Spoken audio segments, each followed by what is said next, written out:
0, 1, 2, 3. Let's get started.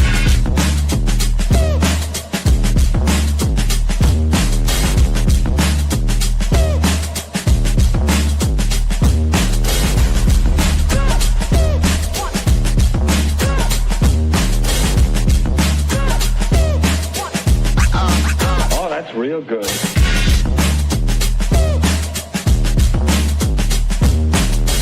Ain't nobody stopping me.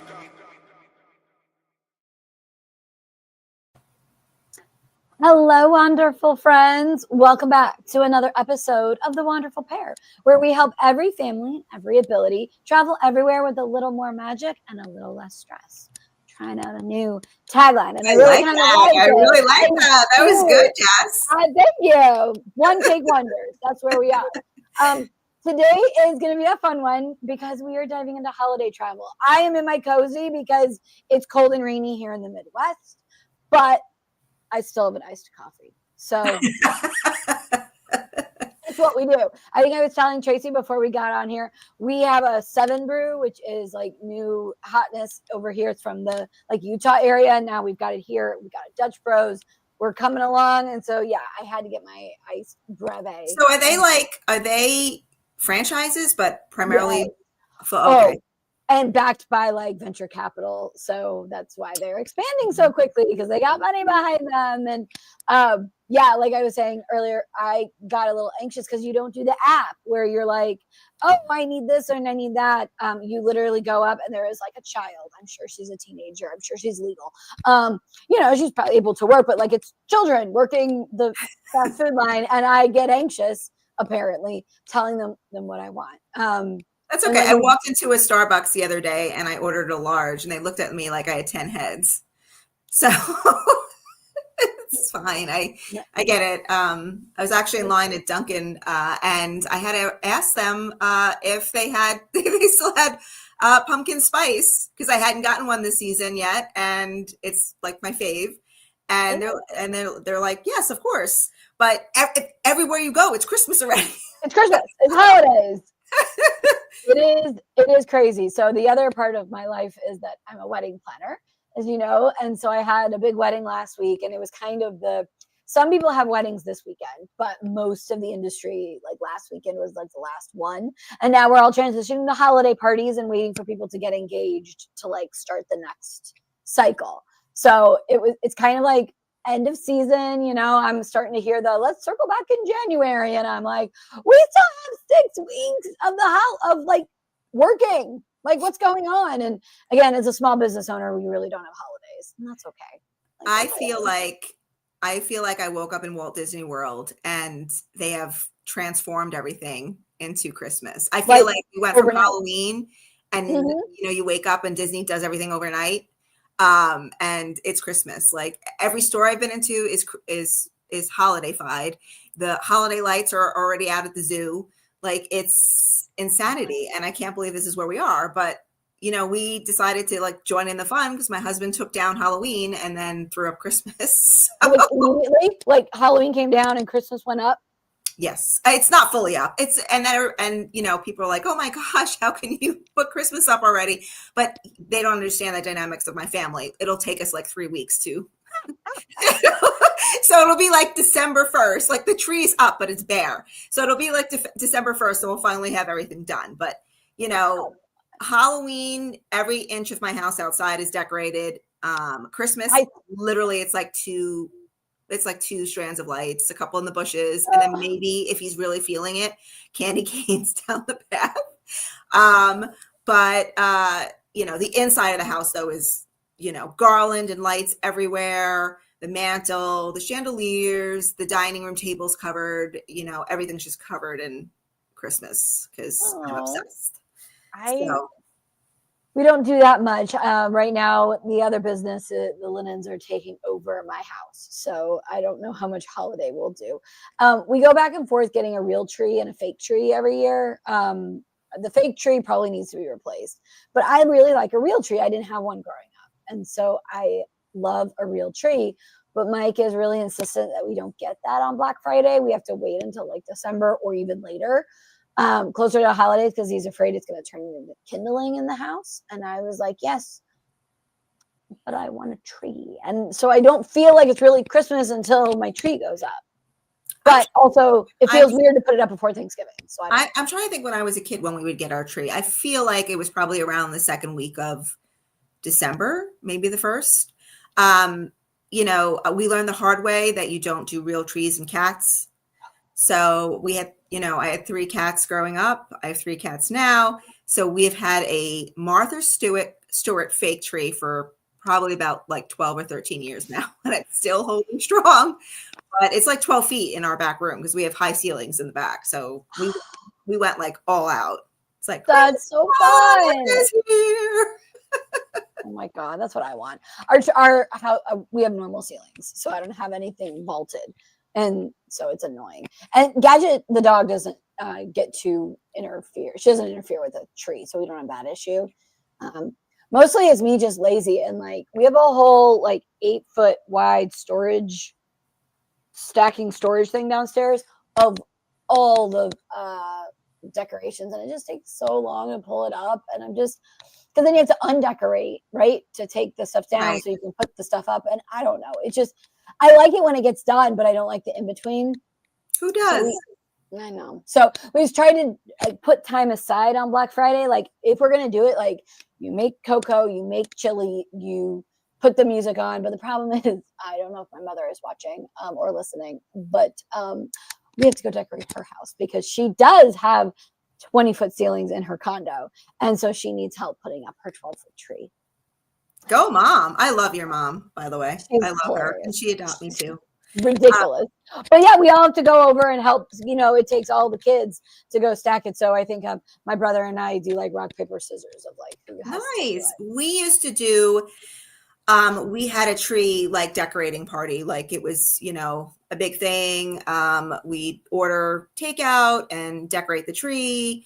And then as we grew up and we all moved out or went to college, we still all kind of made it home as much as we could to decorate that tree with my parents. My first apartment, my husband and I had like a really small tree. My parents always got, they had a real one for years and then eventually went to, a fake tree because it's just easier. But we all made it home. And I actually met my future brother-in-law at our tree decorating party because my sister took him, and it was the first time we met him, and I'm really into it. Like I'm decked out. I have like some kind of crazy wacky headpiece on, yes. And he's Jewish, and we're like drinking hot, eggnog and cocoa, and I'm like throwing all the things at him. I'm like, have some eggnog. He's like, I've never had eggnog before. I'm like, I literally forced this poor man to have eggnog. So it's a running joke in our family now. Whenever I see him for holidays, I'm like, you want some eggnog? Here's some eggnog. Because he absolutely hated it. I mean, to be fair, it's really not. I'm not a fan. Acquired taste. I'm not a fan of eggnog. But again, I think I tried it without brandy for the first time. So maybe that was the problem. Like I understand if you put the brandy in there, it's a little bit better. But no, I'm a hot cocoa brand. Like you put the brandy or the bourbon in the hot cocoa. Nice. We do Kahlua and hot cocoa now. And Jim, of course, being the culinary genius he is, I think I've previously mentioned I don't cook. I can't cook. I've tried. Same. I'm Italian and Portuguese mostly, but I didn't get any of those fun genes. My sister's like a genius at it. My grandmother used to be able to throw things in a pot and just, it would be magically delicious. And my father is the same way. I burn soup. Yeah. So Jim has perfected the ultimate hot cocoa recipe. If anybody wants it, it's in the crock pot. It's really yummy. It's actual real chocolate. Ooh. It's delish. So okay, I actually was working on client gifts before we hopped on here, and I feel like you should do a cute little Canva of your the recipe and a little bottle of Kahlua, and that's your client gift for the year. Oh, that's cute. There you go. Boom. Take it and run with it. Yeah, there you go. Okay, So we obviously we're talking about holiday stuff, but we had kind of brainstormed. We were pre-gaming or whatever. I don't know. We were pre-gaming. You know what I mean? We haven't done this in a minute. I'm so tired. Coffee has to kick in.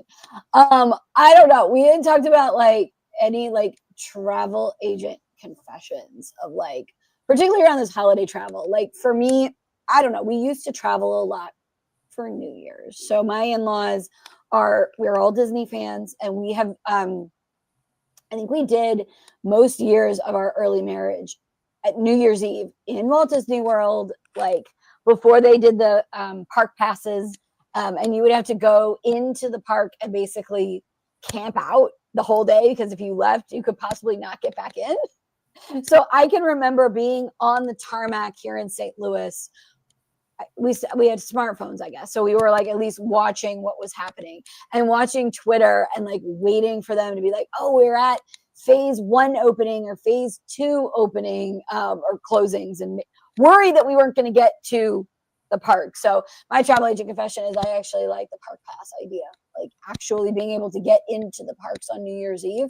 It's not as hard as it was before. I'm sure they will go back to it because Disney likes to make money. And eventually they will close it down. But I guess that's one of my confessions. We traveled the year my dad died. We ended up in Spain because we were supposed to go to London, but Heathrow got closed because of snow. So we were stuck in Dallas, and we ended up switching our flight, everything at the last minute. Had to go to Ross and Target and buy a bunch of new outfits because we were in a completely different climate. At least we planned the whole trip on the plane. Don't recommend. Did not have a hotel for that first night. Okay, I have one that tops that. Crazy. Do you have one? So we did a lot of holiday travel as kids. Not so much anymore. It's just because of either my husband's work schedule mostly, and obviously it's a cost thing for us, and we like to spend the holidays here. And Emma doesn't do very well in large crowds, so we do a lot of our travel during off-peak time. But I'm always the packer for everybody, sometimes even Jim, because he's so busy. He works like 3 jobs and never gets a break. So, I'll occasionally lay things out for him or get him going, especially. I'm like, if the trip is, a week away, I'm already on it. I'm organizing, I'm washing. Well, I packed everybody for our big trip. And what did I forget to pack? Underwear. Oh, no. So it became this whole scavenger hunt to find Tracy underwear.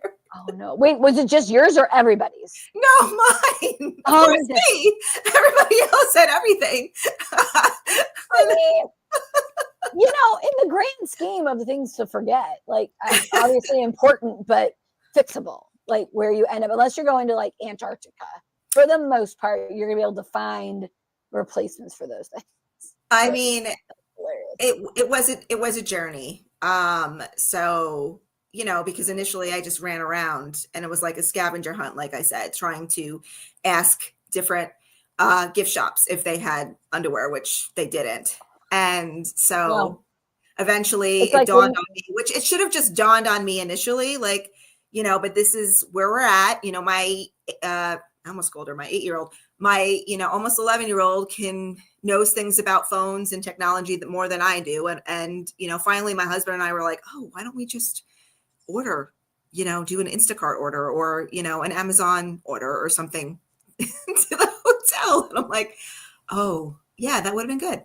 But of course it's just, everybody for everything except the moms. But I feel like that's common. You know what I mean? Like, especially for, even if you don't have kids, I feel like, the women, always take control.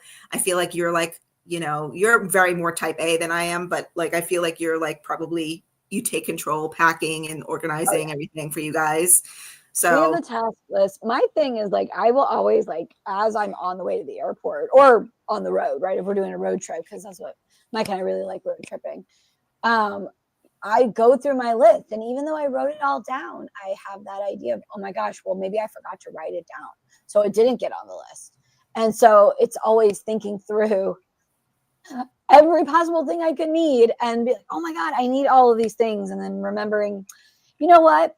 I don't need 3 ball gowns on my trip. I don't Where are need, you going? right? I'm never going anywhere that needs 3 ball gowns. And yet I think I need them. No, I don't need that. I need like a couple of pairs of leggings and, shorts and like a swimsuit and you'll be fine. So I do freak out about those things. And so Mike usually will be like, which segues us into our next segment, which is travel tip. But like travel tip number 1 is, make lists. Yes. Or, I always send people lists, especially if it's a destination they've never been to before. I try and think of things that are not, very like obviously underwear, sunscreen, but even as commonplace as having those items are on vacations, you're just, life gets busy. You can be in a rush. So I kind of don't take anything for granted and I write everything down. Yeah. And I have my, different lists for different destinations and I send them off. And, it's just ironic that I often forget to do that for myself. And, and that causes you to forget like something very important hygienically for your trip. I think it's broken down into 2 sections like of your list, and maybe this is how I need to start to think about it. But you've got those things that are usual, right? And most people would remember their things of like things on your body or things that you need like for day to day. And then you have this other set of like, you go on a cruise or you go on an all-inclusive and like a sun and sand kind of trip, right? You're going to the beach. Like I wouldn't necessarily think of those clips, those towel clips that are life-changing. Life-changing. You can get them in all kinds of different like fun things. I have Virgin ones. We got the family thing ones last year. Even the bands. I like the bands too. The ones that kind of slide over. Right. So for those that don't know, it's like to either reserve your spot out on the loungers or at the beach, or it's to make your towel so it doesn't, you don't burn your butt on or your legs on the fabric or the plastic of those chairs on the beach. And it like makes it so your towels actually stay up and it just makes it more comfortable. Would you ever think about that before you've been on a beach vacation? Maybe not.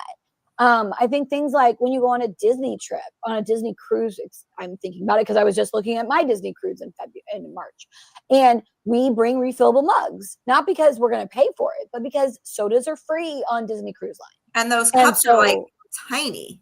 Right. And the cups are tiny. And, if you want to, have your drink by the pool or, somewhere else far away from where the soda dispensers are or the drink dispensers are, everything kind of like stays cold. I actually brought a mini cooler on our last one so I could take the water bottles off the ship.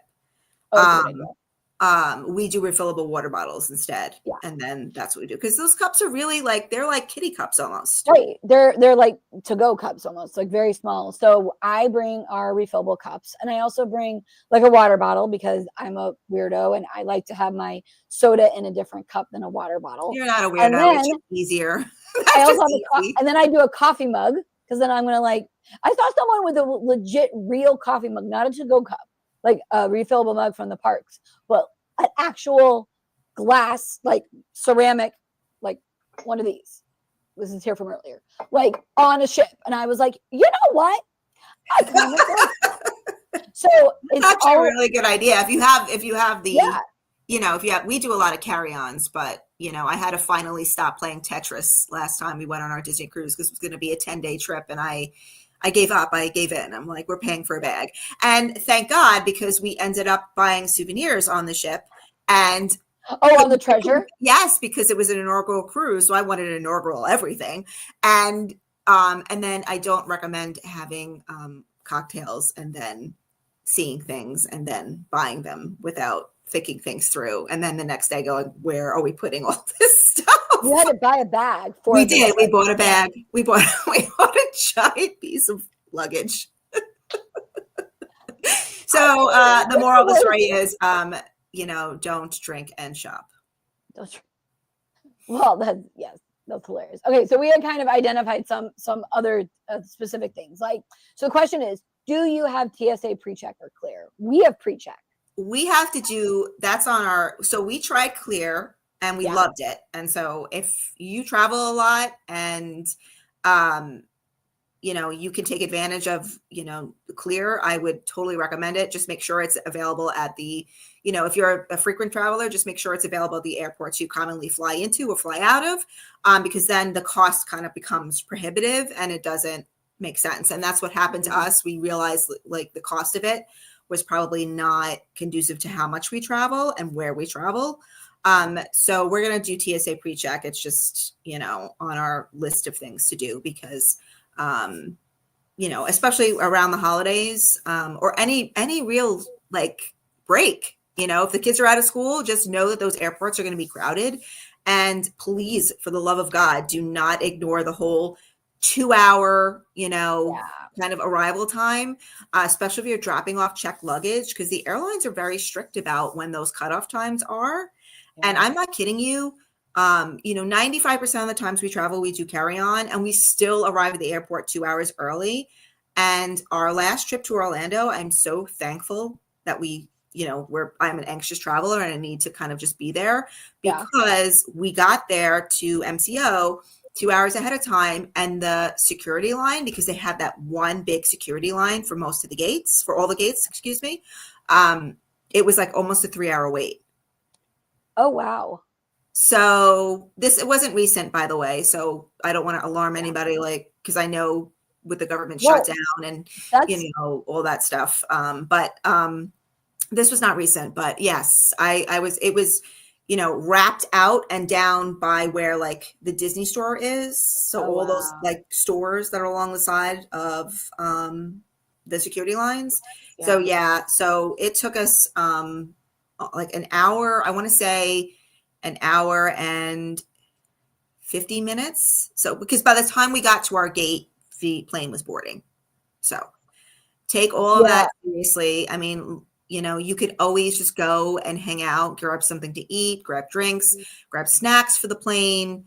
Obviously, you can bring food through security, but you cannot bring any kind of liquid. So we always make sure we have water for the kids, for ourselves, because you can get easily dehydrated on the plane. So yeah, just give yourself time. Bring a book, read a book, bring stuff for the kids. We have a whole routine now, and the newer sections of certain airports are really quite. Oh yeah, like Newark added 2 new terminals, Terminal A and C, and I believe Orlando did too. I think their new terminal is Terminal A, and there's a lot more restaurants and shopping and things to do. So I mean, some of the newer terminals have play areas for kids. It's really quite nice. So I there's no way I'm not. Like, I need to just be there 2 hours ahead of time. And I advise everybody else to do the same. Well, my in-laws, the grandparents and me and Mike, we have pre-check. My brother-in-law and his family of 5 don't, because they don't travel very often. They travel the once a year, right, with us to Disney. And for them, they end up like waiting in line. And again, we're out of St. Louis. We're out of Lambert. We do Southwest, or at least we did. We will see with the price changes. We're kind of stuck with only one nonstop to Orlando. So that's probably going to be our thing. So we get through really quick. Depends on how TSA is doing. But yeah, with the government shutdown, everything is getting back to normal. We're recording this on Thursday, November 20th. And people are back to normal-ish. It still isn't fixing the backlog of air traffic controllers that we still don't have enough of them hired, regardless if they were working without pay. They're behind in all of that. So I think your point about arriving early is really important. Even if you don't think it, like we get a little bit lucky here in St. Louis. We're not going through Newark, right? We're not going through LaGuardia, which is really, really busy. Like we will look at our routing and we will look at clients' routing, and I will make sure that, again, coming from St. Louis, they're probably going to have to change planes somewhere, whether that's O'Hare, Newark, if they're going international. Sometimes they have to route through Atlanta. And I just try to avoid it because the airlines, they have what is called, I'm going to get it wrong, but there's a minimum transit time that when you land in one and to get your connection in another, to take off. I think it's 45 minutes, which terrifies. Depends on the airport. So some are 38, some are 52. Like it really depends. And no matter what it is, I think I've been getting recent airlines sending people to Atlanta with a 38-minute, the minimum. And I'm like, absolutely not. Because you know what happens is the minute someone is late, now you've missed your connection and now you're stuck in Atlanta. We had a 45-minute layover in Dallas on our way to California. And I was, again, like, I'm just a nervous flyer, and I just know how my kids are. So, and Emma comes off her plane. She's, she wants to she gravitates towards everything. She wants to eat something. They have to go to the bathroom. So we almost actually missed our connection because people, it takes a lot, depending on where you're sitting on the plane, it takes a long time. So if you know you have a quick connection, then really invest in buying a seat at the front of the plane. Because all the free seats are going to be at the end. It's true. So I think United is like the last 6 or 7 rows.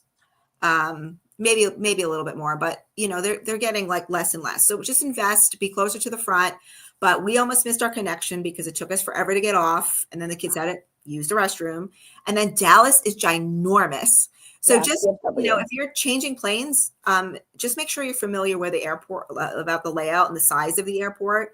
I learned that the hard way because I was mentioning it to one of the other agents, and they said, "Oh my gosh, you have 45 minutes. Dallas is ginormous." I'm like, "Well, how big can it be?" "Oh, it's big."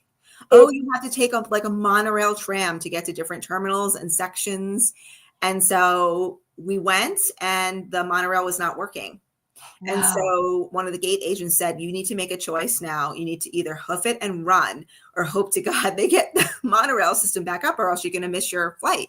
So, as he said that, of course, luck was on our side and the monorail started running again. But like, these are things that you, again, like, don't really think about until they happen to you. So yeah, I think that's one thing that's helpful. Like, kind of downloading everything before, whether you're going to be like printing out, like old fashioned, my father-in-law still prints things out, right? To have a piece of paper. I have a lot of people that want to print out tickets. Yeah, because you may not want to be on your phone. You may be worried about like the Wi-Fi. It's like, yeah, you can get onto it at a particular airport, but my husband doesn't love us connecting to like Wi-Fi out there unless we have our VPN on. And so like, that's just a security safety thing. He doesn't like to connect to weird Wi-Fis. So if you're landing and it takes you a minute to connect to the Wi-Fi, and maybe the Wi-Fi isn't available on the plane because it's only in the terminal, now you can't pull up the map of the airport to figure out where you're going. So I think you're right. Like, looking ahead and being like, I'm likely to come in, like there's an app called FlightAware, and it tracks the planes, and I think it tells you where it generally comes into the airport. Yes, it does. I use that all the time, and you can actually just access that by texting yourself your flight number. So if you text yourself your flight number and then click on the hyperlink, it'll take you to the FlightAware. So it'll show you the plane that you're supposed to have. Doesn't always work out that that's the actual plane you're on, but the plane that you're supposed to have, where it is, what time it's coming, and then just make sure you download I have so many people that forget or don't realize or don't think about to download the app of the airline that they bought their tickets from. And then enable notifications. Yes. Make sure your notifications are on. This way, if it's delayed, if there's a gate change, I'm not kidding you. United here at Newark is like the king of gate changes.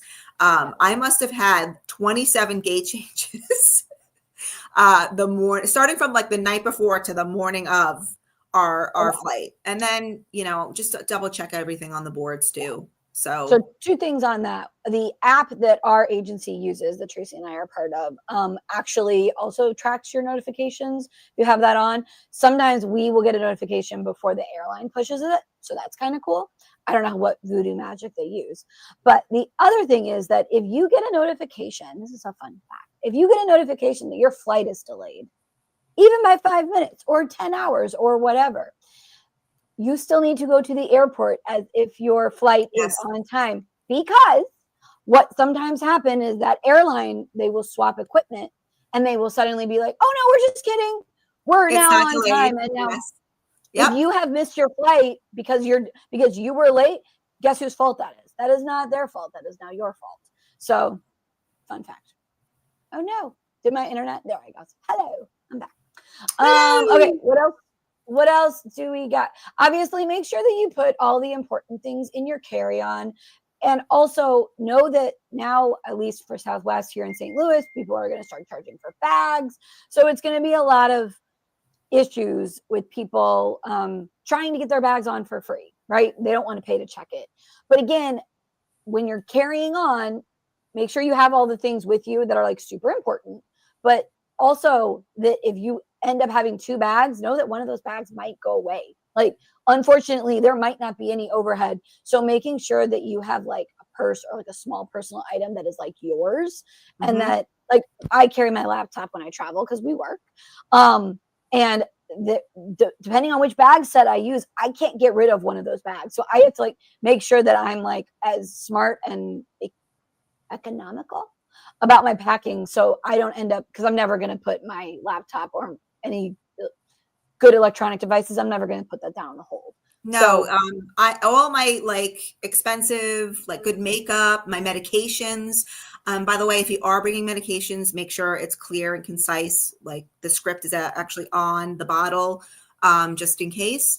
And then any other like hair tools, things that I know I may or may not need immediately when I get off the plane, all come in my like special little. I'm a really big fan of Biagi, my little Biagi tote, because it acts as a tote, and then it has a little shoe compartment or whatever compartment on the bottom that zips off. So when you're in destination and you're like going to a beach or something, you just zip off the bottom and you have yourself a little nice little tote.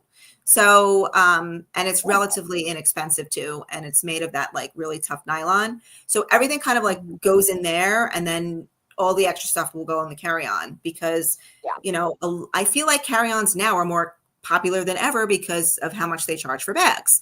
So 90% of the flights we take, I want to say the flights are full and they run out of baggage space. So just something else to keep in mind. Right. Maybe one more thing and then we can call it. So like the thing, again, we would be bad travel agents if we didn't say to get travel insurance. People look at us like, oh, it's an extra, I don't need it or whatever. I don't know if we mentioned it at the last podcast about after the hurricane. I think it was like right after the story came out that a couple of people were having issues getting their I guess they were having issues. The flight was going to go on Thursday or whatever. They opened the airport, they were ready to go. The airline was a low cost carrier, and they were like, well, we're going. And she's like, but I can't go, my hotel isn't open when I get there. Like, whatever hotel was had damage. And she was like, the airline said, doesn't matter. If we are going, you are now not, you'll be out money if you cancel. We won't, the cancellation policies didn't apply basically. So that canceled. So even though she had travel insurance, she didn't have the, and I guess I should have add a disclaimer. I am not a travel agent. I am not a travel insurance professional. I'm not an insurance agent, or I'm sorry, I'm not a travel insurance professional. So I can't tell you, I can't give you advice there, but our understanding of it is if they had canceled for any reason coverage, she would have had more support, more coverage, because she could say, oh, I don't want to go on this trip, and gotten more of her money back because, and I may not be explaining it very well, but basically travel insurance is really important. Because, well, I don't know if you heard the story of that poor gentleman that got sick. I forget what cruise line he was on, but he got ill. He had the flu.